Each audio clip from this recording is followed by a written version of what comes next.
अगर आपका भी पोको X3 Pro फ़ोन है तो ये वीडियो ध्यान से देखना। अगर था भी तो वीडियो ये ध्यान से देखना, और अगर लेने वाले हो तो भी ये वीडियो ध्यान से देखना। बहुत ही इन्फॉर्मेटिव वीडियो रहेगी। तो सबसे पहले बताता हूँ मेरे फ़ोन के साथ क्या हुआ था। मेरा पोको X3 Pro 18 महीने के बाद डेड हो चुका था। डेड होने के बाद भी मेरे को दूसरा फ़ोन मिल गया, वो भी मैंने एक भी पैसा नहीं दिया, और वारंटी भी जा चुकी थी उसकी। जैसा कि आपको पता है 1 साल की तो ऑलरेडी वारंटी दी गई थी, उसके ऊपर ही उन्होंने 6 मंथ की और बढ़ा दी गई थी, तो टोटल 18 मंथ्स की वारंटी हो गई थी। ठीक है, लेकिन क्या हुआ था मेरे साथ, मेरी तो वारंटी 18 मंथ जब 18 मंथ होने वाले थे उसके 4 दिन पहले ही मेरी वो मतलब फ़ोन डेड हो चुका था। ठीक है, तो उसके बाद मैंने ऐसा क्या किया कि मुझको एक दूसरा फ़ोन मिल चुका था, जबकि मैंने एक भी पैसा नहीं दिया। तो पूरी कहानी बताऊंगा, वीडियो को यार ध्यान से देखना। लाइक की नहीं किया तो अभी सही कर देना। सबसे पहले बात आती है कि क्या हुआ था मेरे फ़ोन के साथ। जैसे मेरे फ़ोन की एक्सपायरी डेट को मतलब वारंटी एक्सपायरी डेट को 2 महीने रह चुके थे, तो मुझको ऐसा एहसास होने लग गया था कि मेरा फ़ोन डेड होने वाला था। ये कुछ है मतलब इशू देखने के लिए मुझको मिल रहे थे, लाइक जैसे स्विच ऑफ होना ऑटोमेटिकली, फ़ोन चलाते चलाते बंद हो जाना, जब चार्ज लगाना बहुत ही ज़्यादा हीट होना, चलाते पे ही बहुत हीट होना, जब कुछ भी ऐप खोलना तो उसमें लिखाना कि ऐप नोट स्टार्टेड, रिपोर्ट कीजिए। जब रिपोर्ट पे भी क्लिक करना तब भी वाइट स्क्रीन सी आ जानी, उसके बाद कुछ भी नहीं होना। इस टाइप से कुछ एरर देखने के लिए मिल रहे थे, जो कि मुझको ये बता रहे थे कि मेरा फ़ोन डेड होने के बहुत ही नज़दीक आ चुका है, कुछ ही दिनों में डेड हो जाएगा। तो जैसे मुझको ये पता चला, मैंने क्या किया, मैंने एक ये सब कुछ लिख के ट्विटर होता है, ट्विटर पे मैंने ट्वीट किया, पोको की टीम को टैग किया, इंडिया के ऑफिशियल जो भी जितने भी पोको के सर्विस सेंटर हैं उन सबको मैंने टैग किया। सर्विस सेंटर मतलब कि जो भी पोको के होते हैं कस्टमर सर्विस सपोर्ट वाले, उन सबको मैंने टैग किया।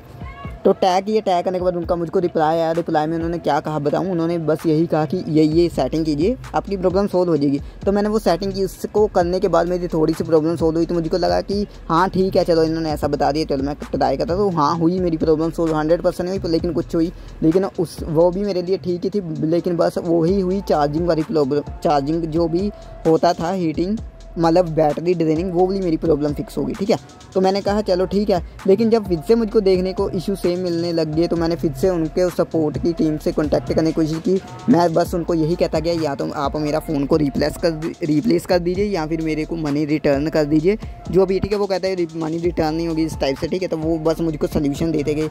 तो मैंने क्या किया, वही सेम ट्वीट को, वही जो भी लिखा था वो मैंने इंस्टाग्राम पर उनको डीएम में भेजना स्टार्ट कर दिया। डीएम में उनको कुछ भी रिप्लाई नहीं आया। फिर मैंने जो कमेंट सेक्शन होता है वहाँ पर भी मैंने करना स्टार्ट कर दिया, तब भी मुझको कोई भी रिप्लाई नहीं आया उनका। बस जो यूज़र थे वो मेरे ट्वीट उसको कमेंट को लाइक कर देते थे, क्योंकि उनके साथ भी सेम इशू होता था। इतना हो गया, मुझको कुछ भी वो नहीं आया। मैं हर दिन 1 हफ्ते बाद 1 महीने बाद ऐसा ही करता रहता था।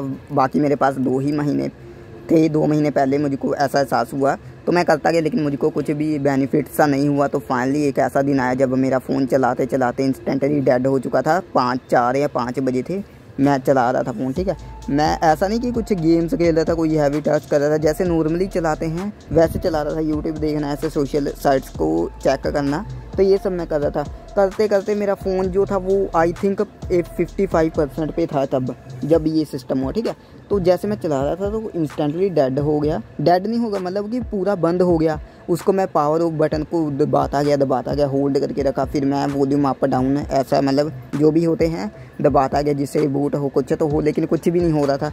फिर ये सेम कंडीशन मेरे साथ कुछ दिनों पहले भी हुई थी। जब ऐसी हुई थी तब मैंने क्या किया, तब मैंने चार्जर लगाया, तो चार्जर लगाते वो ऑन हो चुका। तो मुझको लगा सेम करना पड़ेगा, तो मैंने सेम प्रोसेस भी करने की कोशिश की, लेकिन जैसे मैंने किया तब भी कुछ भी नहीं हुआ। तो मुझको लगा कि मैं अपनी ने यूट्यूब पर बहुत सारे स्क्रॉल करके वीडियोस देख ली, जहाँ पर कई बता रहे थे कि ऐसा कीजिए, चार्जर लगा के रखिए, पावर बटन वो कीजिए। मैंने A to Z सब कुछ कर लिया, लेकिन तब भी कुछ भी सोल्यूशन नहीं मिला। ठीक है, फिर मतलब कि 4 दिन बचे थे, तो जब 1 दिन बचने लग गया ना, तो मैंने बॉक्स को वो जब मैंने ओपन करके देखा तो उधर मतलब कि और एक और बात, मुझको ये इतना तक भी नहीं पता था कि मेरे 18 मंथ्स पूरे होने वाले हैं, उसी दिन ही होंगे पूरे। ठीक है, तो मैं इसी कन्फ्यूज़न में था कि अभी मेरे पास 1 महीना और है, 15-20 दिन और बचे होंगे। लेकिन जब मैंने वो बॉक्स निकाल के देखा तो मैंने ध्यान से डेट भी नहीं चेक की थी। ठीक है, तो मैंने सीधा वो कस्टमर केयर को कहा, जो भी होते हैं सपोर्ट टीम, कि मेरी वो अपॉइंटमेंट बुक कीजिए नियरेस्ट सर्विस सेंटर पर। ठीक है, उन्होंने भी कर दी। उन्होंने भी ज़्यादा ध्यान नहीं चेक किया कि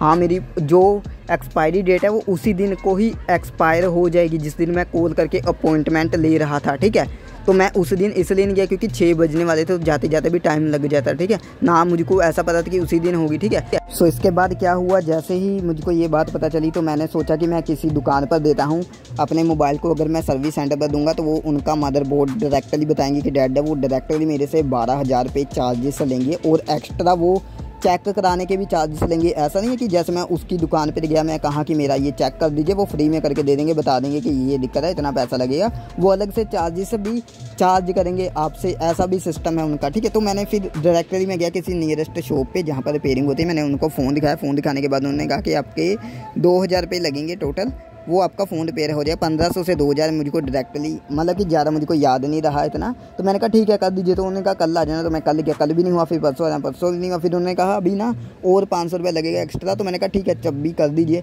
तो मैंने फिर वो मैं तैयार हो गया, तो मैंने कहा चलो कर दीजिए। फिर 1 हफ्ते बाद मैं रोज़ फ़ोन करा, फिर 1 हफ्ते बाद फाइनली मेरा फ़ोन जब सही हुआ, तो मैं जब लेने गया तो मुझको पता चला कि कैमरा ही मेरा ख़राब हो चुका है, जबकि मेरा कैमरा बिल्कुल सही था, मेरे कैमरे में कुछ भी नहीं था। तो वो दुकान वाला मेरा नाम लगाई जाए, तुम ख़राब लेकर आए हो, ऑलरेडी ख़राब था, ऐसा वैसा। तो मैंने कहा मेरा कैमरा बिल्कुल सही था, मैंने कुछ भी ख़राब नहीं किया है, मैं आपसे झूठ क्यों बोलूँगा, ठीक है।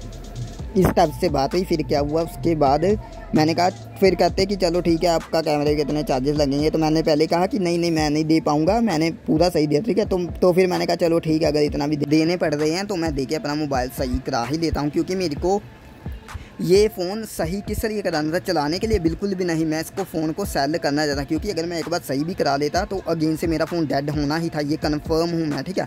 क्योंकि मैंने बहुत सारे लोगों से पूछा, उनका 2 से 3 बार डेड हो चुका है, ठीक कराने के बाद भी अगर ठीक भी कराते तो भी डेड होना कन्फर्म ही है, ठीक है। इसलिए मैं करा रहा था कि अगर, और उसके बाद मैंने जो फ़ोन सेल करना मैंने करना था कैशिफाई के ऊपर, क्योंकि कैशिफाई जो है वो मुझको दे रहा था 7 से 8,000 रुपये। वहीं पर फ्लिपकार्ट की एक्सचेंज ऑफर पर मुझको सिर्फ 4 से 5,000 ही मिल रहे थे, ठीक है। तो इसलिए मैं ऐसा करने की कोशिश कर रहा था। तो मैंने कहा ठीक करा के भी अगर हम मिलता है तो मैं चलो कोई नहीं करा लेता हूँ। तो जब मैं ठीक करा रहा था, तो जब हफ्ते बाद ठीक हो गया तो मैं लेने गया, तो आपको मैंने ऑलरेडी बता दी कि कैमरा का ऐसा वैसा हो चुका था।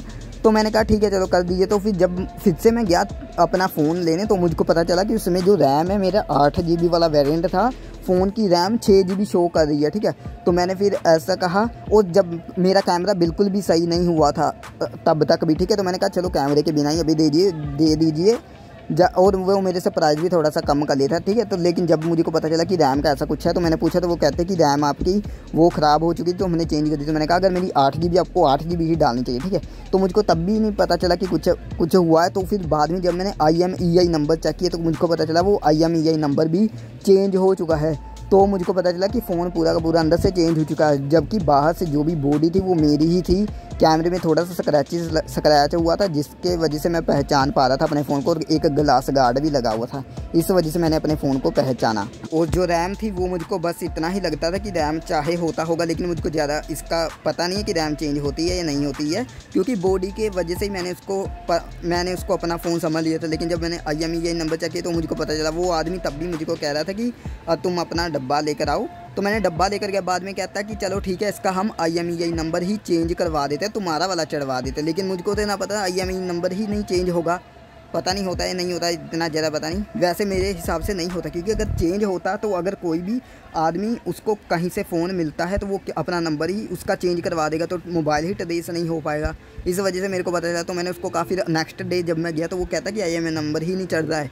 तो मुझको तो पता था कि वो चढ़ेगा कैसे, चढ़ता तो है नहीं है, जो है वही रहेगा ना लाइफ टाइम के लिए ही, है ना। तो बाद में मुझको पता चला, तो बाद में वो आदमी कहने लगा कि चलो ठीक है तुमको क्या करना है। मैंने कहा मेरे को अपना फ़ोन सेल करना था बेसिकली, तो मुझको 8,000 रुपये कैशिफाई पे मिल रहे थे, मुझको 8,000 रुपये चाहिए। तो वो कहता चलो ठीक है मैं 3,000 दे दूँगा। तो मैंने कहा मैं 3,000 रुपये क्यों लूँ, अगर मैं 8,000 रुपये बेचना चाहता था, या तो तुम मुझे मेरा वो रिफ़ंड करो, या फ़ोन जैसा था वैसा करो, जो भी IMEI नंबर था वो ऐसा करके दो, 8 GB रैम वेरिएंट था वो सब करके दो, ठीक है। मैं अपने आप ही बेच बूच लूँगा, तुमको कुछ भी करने की ज़रूरत नहीं है। सो फाइनली ऐसे दिन बीतते गए।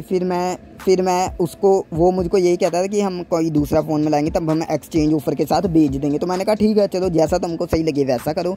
तो ऐसे दिन बीतते गए। लेकिन फिर जब मुझको एक दिन मैं फिर हर रोज़ चक्कर मारने जाता था, आप हिसाब लाओ हर रोज़ मुझको जाना पड़ता था अपना फ़ोन देखने, क्योंकि वो होता ही है ना आदमी को कि फ़ोन के बिना कहाँ रहा जाता है। इसी टाइप से था मेरा भी। फिर मैं 1 GB रैम वाला फ़ोन चला रहा था। 1 GB रैम वाला क्या दिखाएगा आपको, सिर्फ आप यूट्यूब ही चला पाओगे, वो भी हैंग करेगा, ठीक है। तो मैंने क्या किया, ऐसे रोज़ चक्कर लगाता गया। लेकिन फिर एक दिन ऐसा है जब मैंने कहा उनसे कि आप इतना टाइम लगा रहे हो, तो फिर ना वो मुझको ऐसे कहने लगे। मैंने जब उनको कहा कि मुझको इतने पैसे चाहिए 8,000 रुपये, तो वो कहने लगे कि फ़ोन अभी 4-5 हज़ार रुपये अभी एक बंदा मुझको बेच के गया है, ठीक है। तो मैंने कहा चलो ठीक है, तुम मुझको वो वाला फ़ोन दिखाओ जो वो बेच के गया है, ठीक है।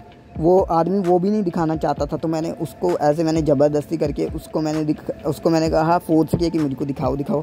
फिर उसने फाइनली मुझको दिखाया। फ़ोन दिखाने के बाद ही वो मुझको कहने लगा कि दूसरा फ़ोन एक आएगा, वो मैं कल दिखा दूँगा, वो ले लेना तुम।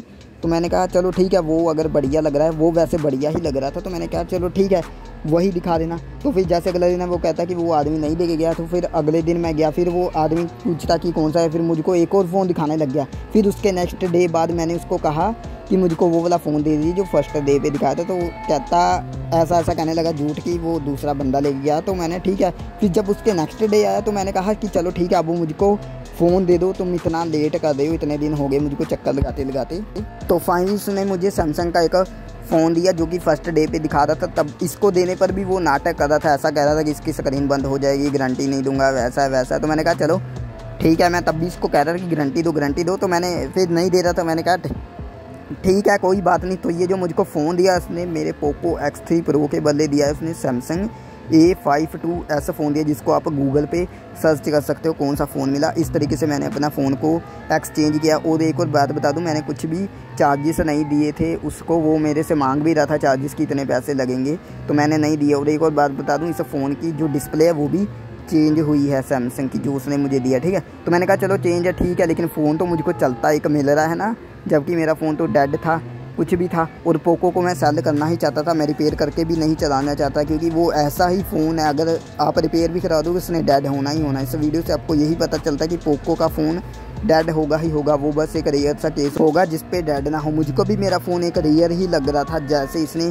17 से 18 मंथ मेरे साथ निकाल दिए। लेकिन जब मुझको इसने प्रॉब्लम फेसिंग करने को दिखाई तो मुझको फिर पता एहसास हो चुका था, ठीक है। प्रॉब्लम तो ये 6-7 महीने बाद से ही दिखा था, लेकिन डेड रूड का कोई इशू सा नहीं लग रहा था मुझको, इस वजह से मैं ज़्यादा कुछ करने भी नहीं वाला था। तो बस इस टाइप से मैंने अपने फ़ोन को रिप्लेस किया बिना कुछ पैसे दिए हुए। वीडियो को बताना यार कैसी लगी, और आपको मैं इस फ़ोन की लुक भी दिखा दूँगा कि किस टाइप से इसकी लुक है यार। और यार अगर आपको कुछ भी सीखने को मिला तो वीडियो को लाइक कर देना, दोस्तों का शेयर करना और बताना कमेंट में आपके पास भी अगर पोको X3 Pro फ़ोन है उसका आप क्या करोगे।